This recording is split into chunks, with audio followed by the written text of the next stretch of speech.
expectation to live up to. I'm delighted to be here. I was flattered to get an invitation to talk to this group, and I'll just tell you a very little bit about myself. I came here from St. Luke's, where I worked in patient relations, and I spoke Spanish there, and I was recruited to MD Anderson to help run the Cancer Information Service toll-free hotline and to bring a bilingual component to that service, and that was in 1975. And for many years, that was the first program of the institution to reach out in the community. It was an educational program and it had a service component, but it had nothing to do with research or patient care. And our mission was to bring information to patients to help them make decisions about their care and to understand what the cancer experience was that they were going through. And as we looked at our data over the first 3 or 4 years, we could see we were part of a network, and we had a national system so that every call was recorded, and we asked demographics about age, ethnicity, and education, and we could see that we were serving primarily, guess who? White middle-class women. Women are probably the major consumer of healthcare information in any household. That really pretty much cuts across cultures. But we were surprised in a state like Texas that our population that was using the phone was so limited. So in 1982, we started expanding our programs to provide direct community service to organizations in Houston that were serving Hispanics and Blacks. So we started what was called Cancer Awareness Black Advisory Group and CASA, Cancer Awareness for Spanish-Speaking Audiences. And those two groups were our first attempts to actually leave the institution and go out to the community and work with other people who had the interests of those populations' health in their hearts as well. So that's kind of the segue to my presentation about the Public Education Office, which I lead. And I'm going to talk to you about the things that we do now. And so we've come a long way. I will add that I have not been involved in this organization, but I was vice chair of the Organization for Women for several years and wrote that organization's newsletter.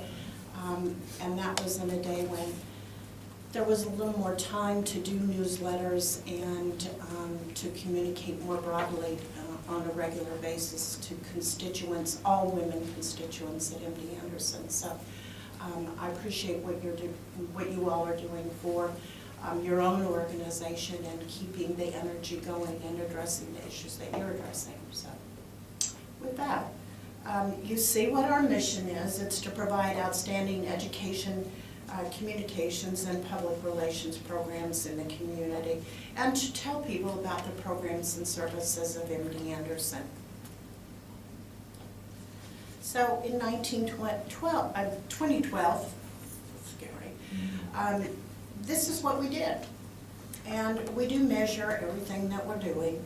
So our programs reached almost 1 million people. The Ask MD Anderson service responded to almost 100,000 inquiries about our programs and our services. And we conducted education and outreach programs for a little over 800,000 people. And through the Ask MD Anderson service, we guided more than 30,000 patients through the referral process. There are actually 2 components to our program. One is the Ask MD Anderson service, and the other is community programs. Jennifer Kennedy Stowall, who I hope some of you worked with, works with the Ask MD Anderson program, and Stephanie Kim leads the community programs section. I'm going to talk first about the Ask MD Anderson service, and then I'll talk about community programs. This is our promotional card, and you have a copy of this in your packets. And the back of the packets, the card talks about our key services, and it provides that information in both English and Spanish. And those really are the two main groups that we serve. We don't really have any calls coming in at this point from any other languages, but we do use, when we do, we usually transfer them to international centers so they can be handled. So, Ask MD Anderson serves as an entry point for prospective patients two ways, either through our telephone service or an online service where they can contact us by sending an email, or they can actually start the appointment process online at this website. They provide current and accurate information about MD Anderson programs and services.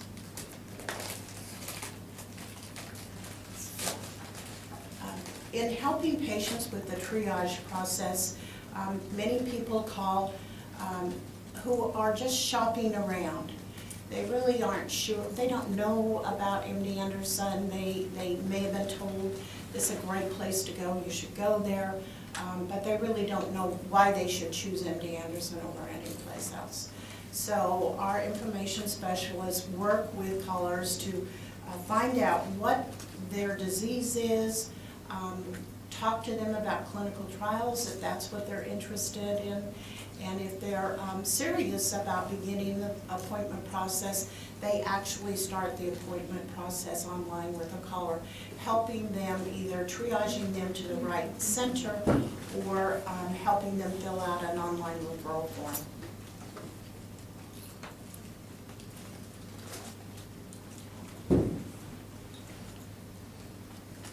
So this is a look at the volume of the Ask service over the last 5 years. And you can see the black calls are the emails, and the red bars are the actual people who call in. And as you can see, over in 2008, there wasn't such a great disproportion between the two groups.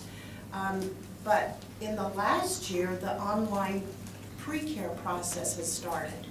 And many of you, I hope, are familiar with that. I'll talk very little about it today, but it does relate very closely to what Ask MD Anderson is doing. So one of the things we're trying to do is promote the pre-care referral process and get our prospective patients immediately channeled right into the right care center that they should be seeing in. And so they, instead of going through the MD Anderson referral process where we actually work them to the right care center, they choose their care center online, and that referral goes directly to the referral center that they have selected. However, not every center is up on pre-care yet. And even when pre-care is finished, because there are so many kinds of cancer, there will always be some cancers that, you know, we can't have a list of 110 different diseases for people to, you know, go through and see if their disease is there. So for more obscure cancers or rare cancers, we will continue to triage those cancers to the right center. The staff, the information specialists, all have bachelor's degrees, mostly in social and health sciences. They complete a rigorous standardized training program. They have to pass markers of content knowledge throughout the training process. And they use standardized materials that have all been approved for use here at MD Anderson by our own faculty. And we have a quality assurance program that is very vigorous. Through call monitoring, that's actual live monitoring of calls while they're ongoing, review of emails, and following all of the processes through. So there are steps at each place that we touch a caller where we're making sure that the service is satisfactory and that our answers are uniform. So we don't want one person calling about a certain kind of breast cancer and its treatment and getting one specialist and getting an answer, and then having a different answer being given by someone else who's responding to the same type of call. So standardization and making sure we're using information from MD Anderson is really a very important point. They also go through continuing education training and refresher training annually. This is a very challenging job because these people are sitting at a desk all day. They are not generally getting up and moving around, and they're talking to people who are at a really stressful period of their lives. And so it's a very challenging job, and my hat goes off to these people. And you know, many times, like many of us won't get much feedback about how we're doing at work, you know, from our customers. And we do have a customer satisfaction survey that we've started, and that is one place where our information specialists are hearing from the consumers who call us, gee, I sure appreciated Tara's service, or they'll just drop in the name of the person that helped them. That is so rewarding because most of the time somebody just hangs up and you never know what happens to them. We have markers for performance. We have a goal for hold time. When a caller first calls in, the hold time goal is 1.5 minutes. And our average hold time now is down to 23 seconds. So keeping our staff well serviced and keeping the calls moving is important. But we never have set an upper time limit for a call. There are some call centers where you're trying to move them off, and you know the goal is triage or hang up within 3 minutes or 4 minutes or 5 minutes. Every call is unique, and every person is dealt with. The last question we ask every caller were all your questions answered, and that's the way for a caller to say no, they weren't, or I have one more question. And it also is a way to close off a call. We do get some calls that are very long-winded, and sometimes it is necessary to wrap a call up. But generally, that question is on the patient satisfaction dashboard, and you're going to see some numbers about that. So we're very vulnerable, we're very visible in terms of how we're serving our customers.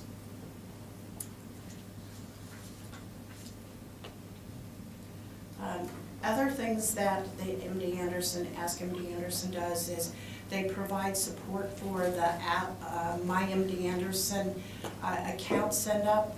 Many of you are familiar with that database where patients go in and find out what's going on with their case, get their records, find out results of tests. When patients have trouble with their account for some reason, Ask MD Anderson helps them get through that system, and so we're also kind of a techie help center for just those specific patients that are having trouble with their online access. We also provide service for the regional care centers, providing the first point of contact for people who are now beginning to make more and more appointments at the regional care centers for their treatment. And then there's also our support for the new patient appointment process, where we actually track an inquiry from the time they call us until the time the referral is handled in a patient care center.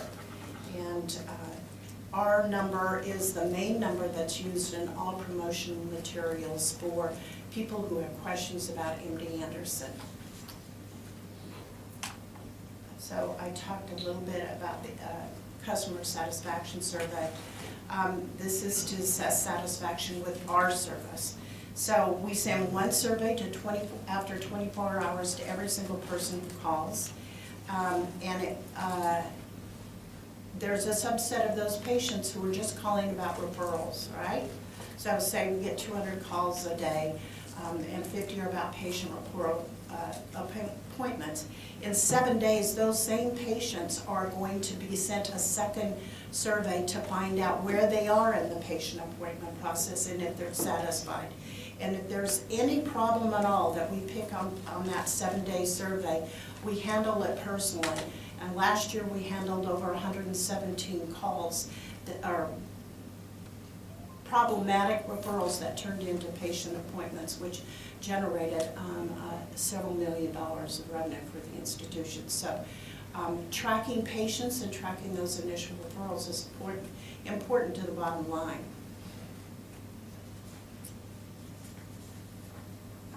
So I told you that 2 questions are on the patient customer service dashboard. And this is where we're very vulnerable. And I'm not embarrassed to show these data. I would like that they were better, but we've had a rocky year. And you can see in the bottom chart what we've done over time. You've seen some blips, and then sometimes where we're pretty much staying at our goal of 80% satisfaction. Our 2 questions were on the survey are, were all your questions answered, and were you satisfied with your first contact? And so our year-to-date average is 80.21, and our goal is 83% this year. We've moved it up to 83 from 80. So we're trailing where we need to be in those markers.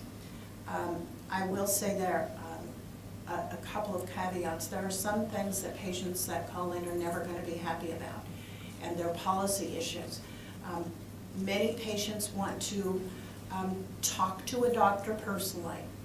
I heard that Dr. Hortobagi was the breast doctor. Best breast doctor, can you transfer me? And we never transfer directly to a physician. And the other one is really related to, will you give me medical advice? What do you think I should do? And we cannot give medical or legal advice. So we really stay out of that business, and sometimes callers are not happy that we won't go that extra step with them, but that's the way it's going to stay. So this is a work in progress for us, being on the dashboard and being accountable for our service and being out there in front of everybody and having these data available for everyone to see.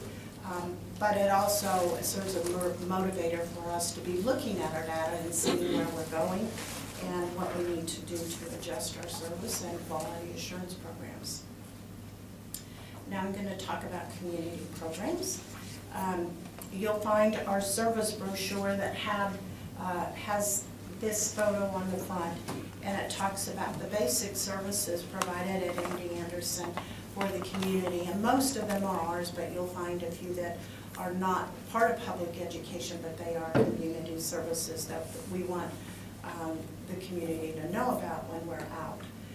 So our programs, we offer services that increase awareness and build community goodwill, and also provide access to MD Anderson resources, just like Ask MD Anderson. We do some business and community relations activities to build and generate goodwill in the community. Most of these are mission related, and they're partnerships with other organizations like Susan G. Komen, the Sisters Network, organizations that are serving the same populations that we're serving. We're working very closely with the institution's cancer control program, using evidence-based programs to reach the target communities that we've identified are at especially high risk for cancer. And then we have a variety of communications programs that are really trying to generate knowledge in the community and really internationally through our website. Our priority audiences are kind of a no-brainer. We're mostly working with adults 18 and over who are underinsured or uninsured. They're high risk and or cancer survivors. We have a few programs for youth and adolescents, and our collaborators are very different. We work with other health professionals, we work with community leaders, retailers, business owners, work sites, religious organizations, and of course we use a variety of traditional and online media outlets. Our topics are really related to the main risks that people have for cancer that cause the most disease, morbidity, and mortality, and that are most significant in the Houston area.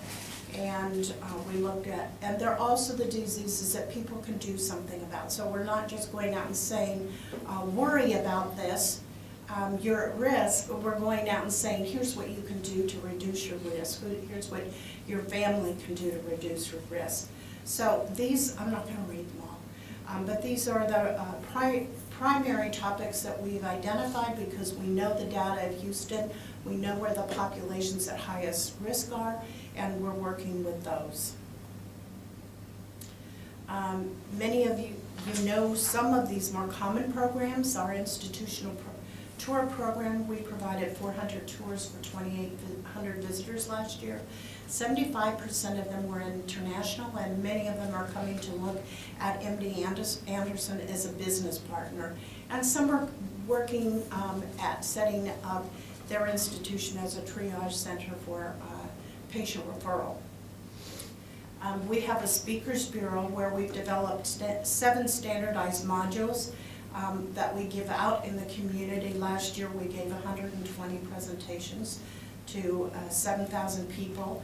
We develop a variety of educational materials, and you see a few of the pieces that we have in our inventory. You can go to our website and you can find everything in our inventory.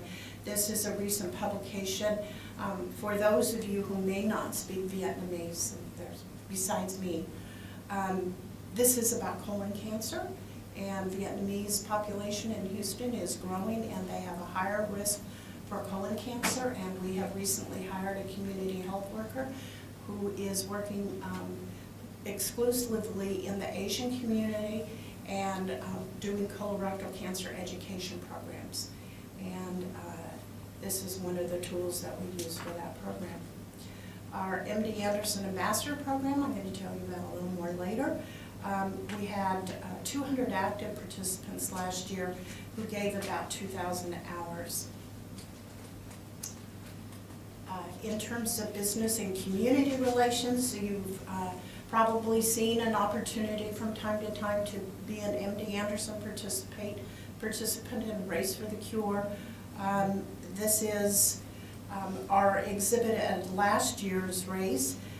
We have a huge inflatable chest that people can walk through, and it has biological abnormalities inside that people can touch and see, and we staff the exhibit with physicians, and so as people go through the exhibit, they can ask questions of our staff, and then they can actually say what we're talking about when we're talking about different kinds of breast cancer or risk factors.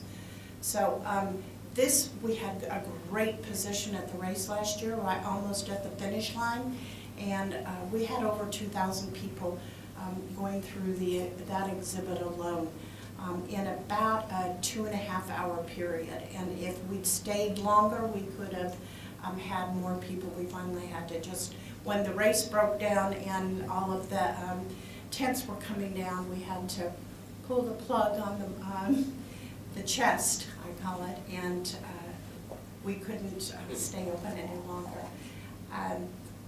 We also have a community relations council here at MD Anderson, and we help a variety of different groups who are trying to get access to community groups work together, so we're not all tripping over each other at the same organizations, and that we're working together methodically instead of haphazardly.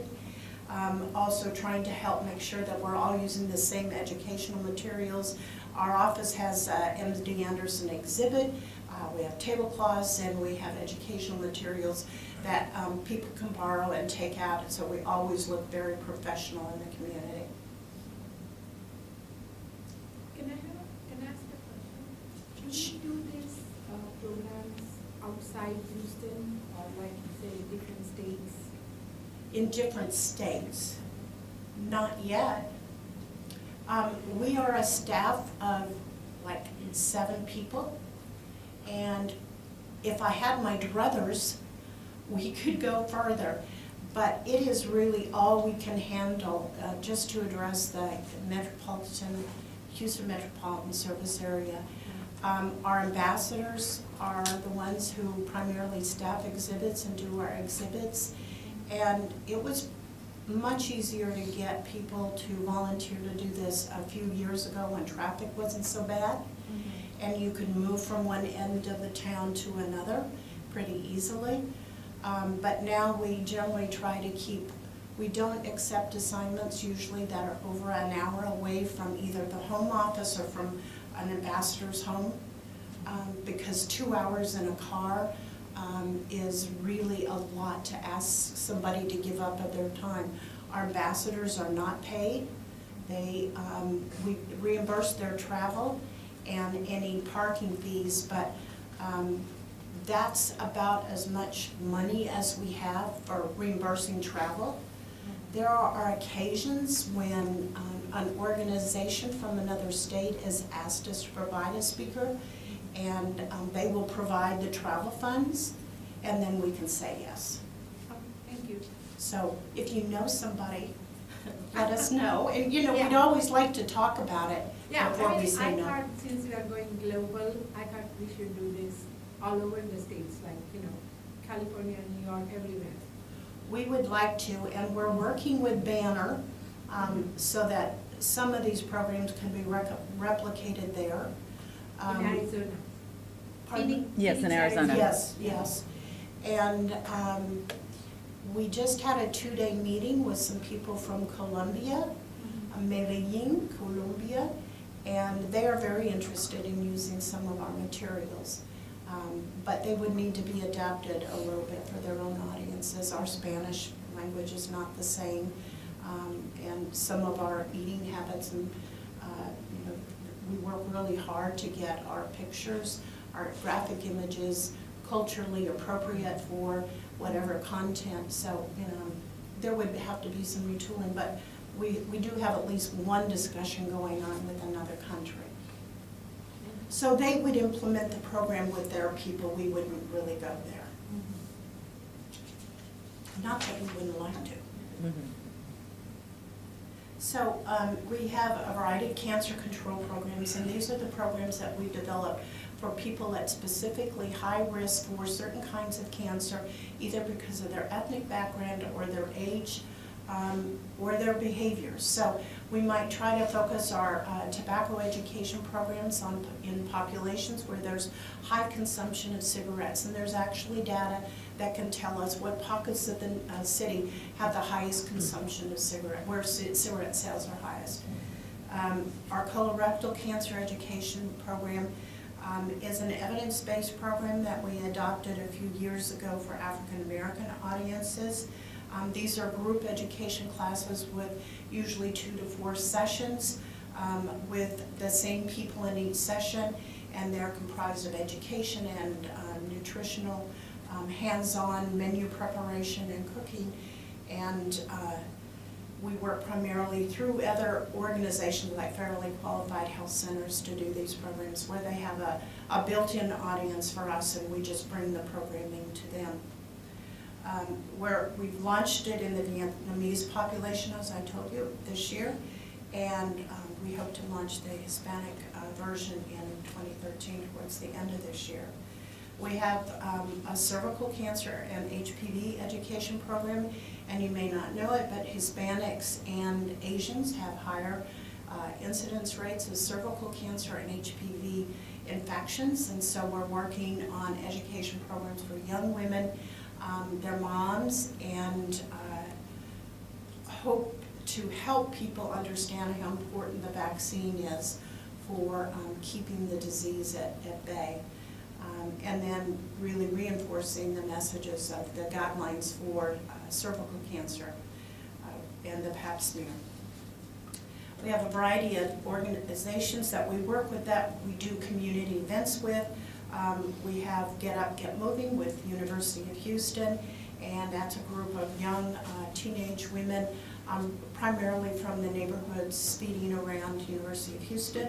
And then we participate in the Bi-National Health Week that's put on by a number of local consulates, and it's an exercise fitness family day.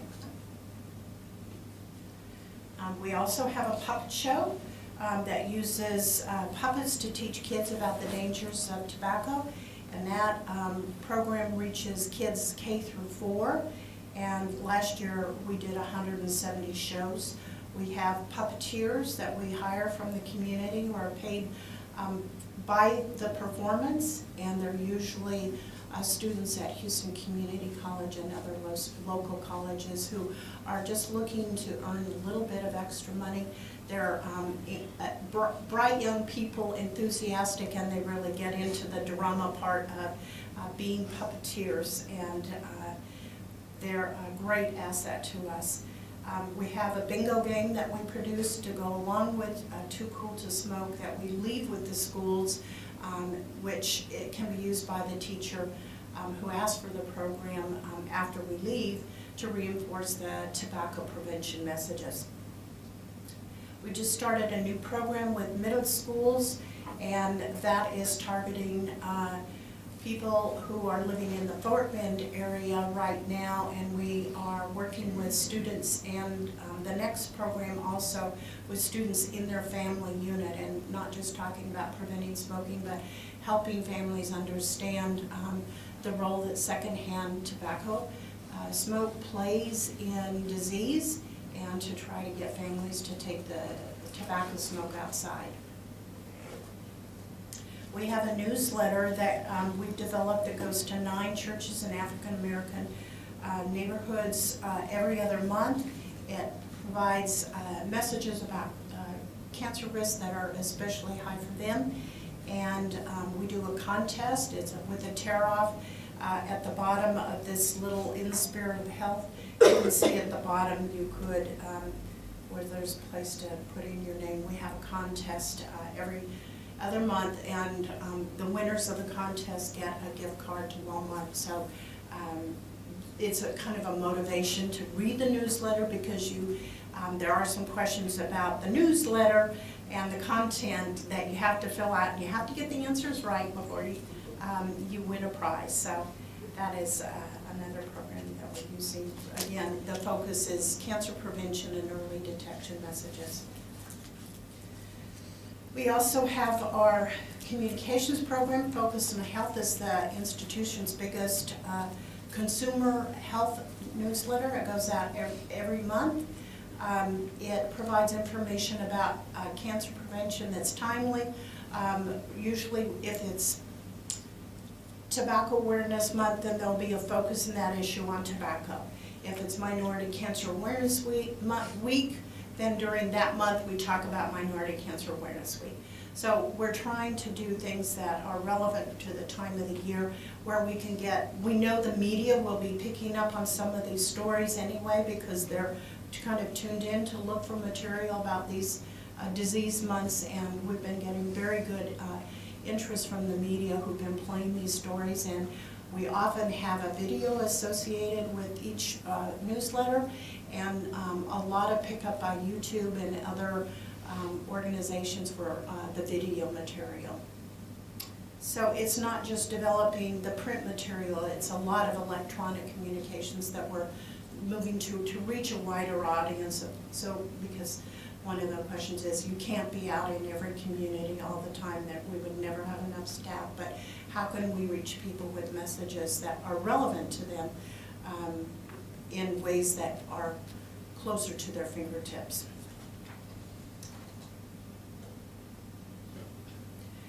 So how do we do it all? I wanted to close with a little talk about the MD Anderson Ambassadors.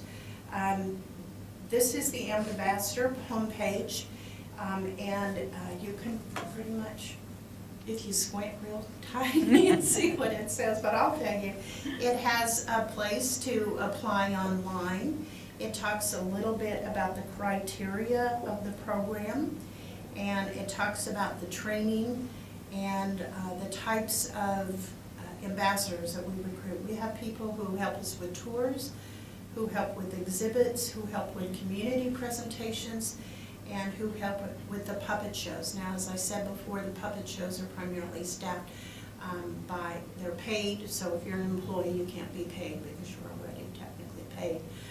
So that program is primarily students. But if you know any young college-age students that you think might be interested in picking up a little bit of money and also having a chance to interact with the community and get a little experience in the health field.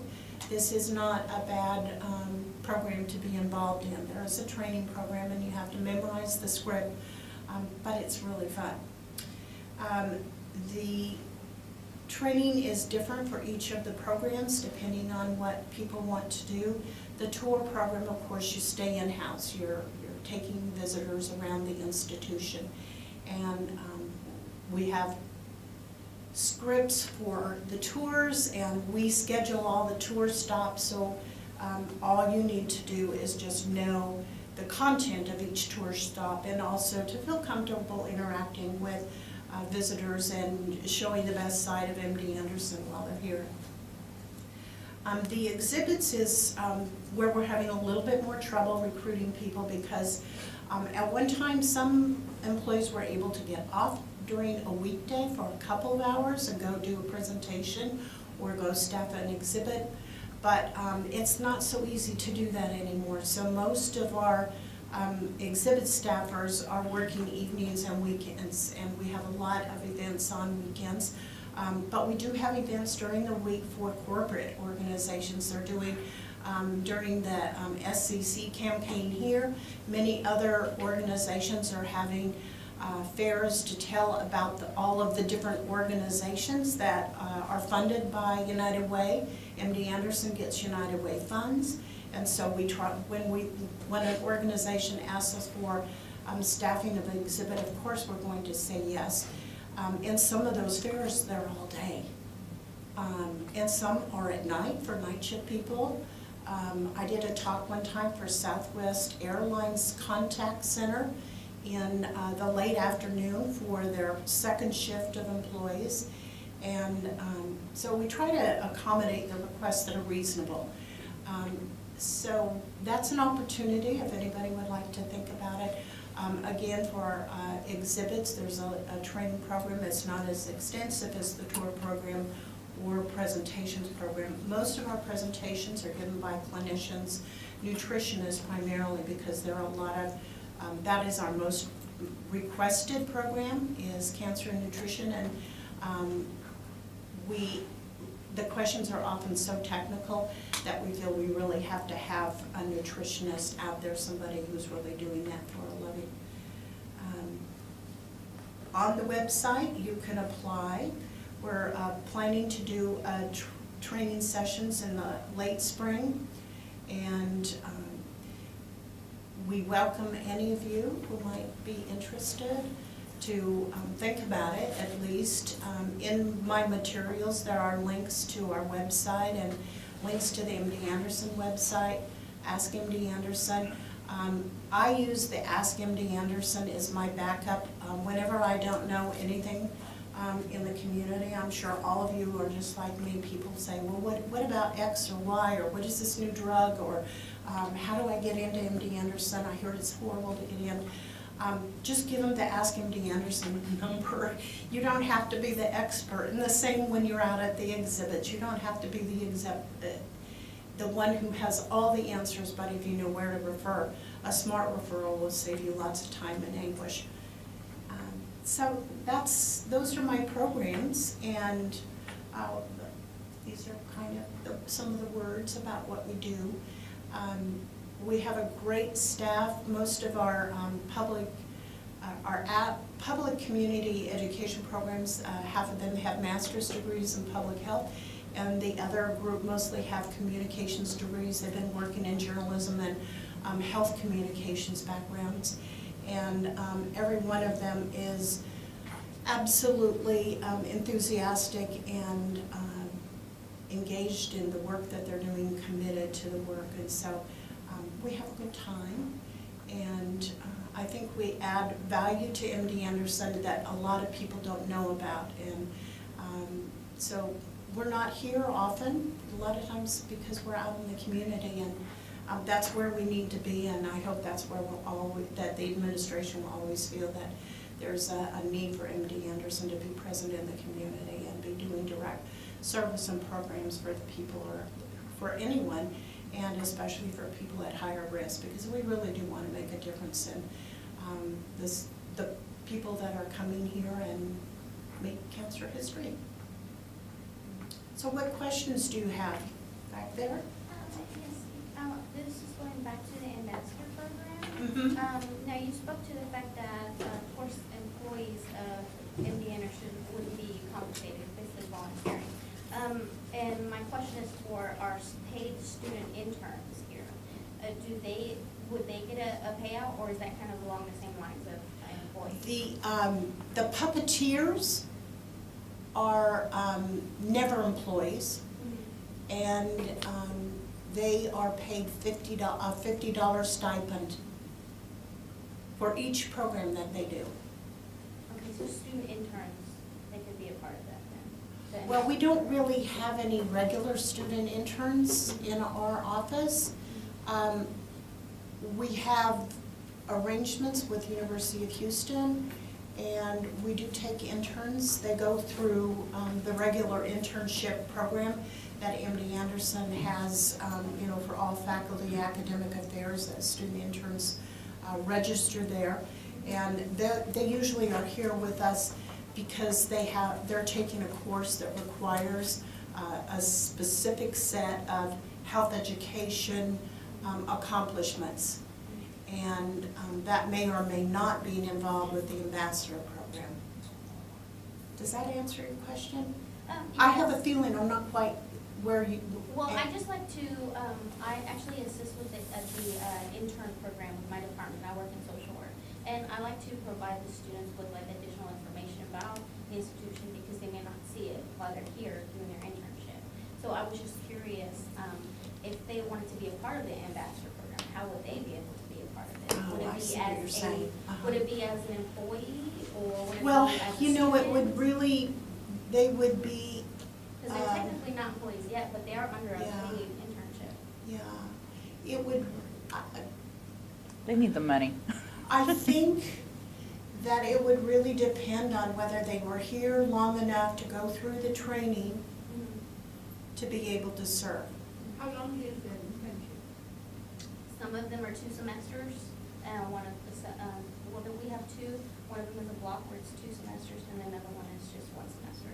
So we have 2 different types of employees students that are coming through our program. Well, it would be certainly worth exploring. Renee Risen is the contact for the ambassador program, and, definitely give her a call and, the next time you have a student that you think would be interested. And the other thing, we're always happy to do like community or program overviews for students. So if they have an interest in learning about what's going on in the community, we can do a 1-hour orientation for them and just tell them about the different programs. So at least they're knowledgeable about what's going on and how to access MD Anderson programs when they're back in their own home organization or school. Okay, thank you so much. Yes. I'm from India, and we have an Indian church, and if I want, our group to do a presentation, and I would like to have it here for 15 years, and is that possible, like in some events or something? Anytime. Okay. Just, we have a beautiful process for requesting a presentation. Okay. Go to our website. It says ask for a speaker. Can you show it? I don't have it set up here, Okay. but let me see. I have used that service before, and we actually had Dr. Welsh. He spoke for the American Institute of Architects in front of 220 architects, and so it's a real good program, and it's real easy. They'll give you some, and he went over the new building construction, and that's what, that's all that the architects are interested in, is what's going on building wise. I was interested like nutrition and general health, or cancer survivors or something in my community as a woman.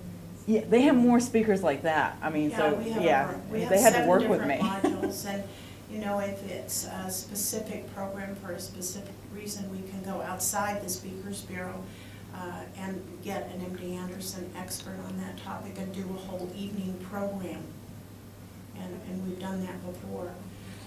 If you look at this website, you'll see Public Education Office is the black bar, and then right down below is Community Programs. If you click on Community Services, you get the link to ask for a program, and you just fill out the form. You say the name of the organization and the contact form, who will be the contact, you or somebody else, when you want the program and what topic you want, and then we'll get back to you and we'll set it up. Usually a 4-week notice is required because we need to get Is there any charge for it? Like? oh, absolutely not. May I, and I should have prefaced this with, all of our programs are free. Nobody pays for these programs. Yeah, I have done this to Chinese community about cancer prevention. It's very easy. Oh, good. We're glad to hear that. I mean, because us here in the room, we care about our community. We're the best people to go ahead and advocate for them, for their health, to be There's better. information down there, many information. Also, you're talking about the Speaks Bureau, that presentation materials, all online. Right. I think it's important to do the community, and since we are number one cancer center to do event, I wasn't too sure we would do it free and request services. I totally agree. And that was one of the reasons why I was excited about coming to this presentation, because you are pipelines to the Yes. community. Yes. You, many of you represent and are very active in the communities that you represent, and you're our conduit to reaching more people. Yes. There's a question in the I back. have been an ambassador for about 4 years, and I've gone to high schools, I've gone to colleges, I've gone to the international fair. So it's a very rewarding service, because I want to serve, and that's what we're about, to serve our community. It's very rewarding to see the people, or whoever the participants, learn from what's happening as an employer in the Anderson. What do we have to offer? What is the patients? What do they, what's going on? But it's very rewarding. And you're not only doing it to schools, you're doing it to the general population. They go out and they share it with the parents, or the teachers share it with the kids, and with the church as well. I mean, it's really, I'm very proud to be an ambassador of MD Anderson. And tell me your name. My name is Jennifer Hill. Well, thank you. I hope you come to an ambassador appreciation reception. I don't know all the ambassadors by sight. I recognize many of their names because sometimes I sign off on requests for them. So thank you for what you're doing. We do have a party once a year for the ambassadors. Usually, actually, in this room, a little breakfast where we just say thank you for what you've done and try to recognize the help because as you see, we are reaching a lot of people, and we could not do it with just the staff that we have. We had volunteer service hours of about 2,200 hours last year, and it was worth at least one full-time equivalent employee. So it extends we call them our education extenders, and it enables us to do things that we could never do with our limited staff. So think about becoming an ambassador, and thank you for the testimonial. Any more questions?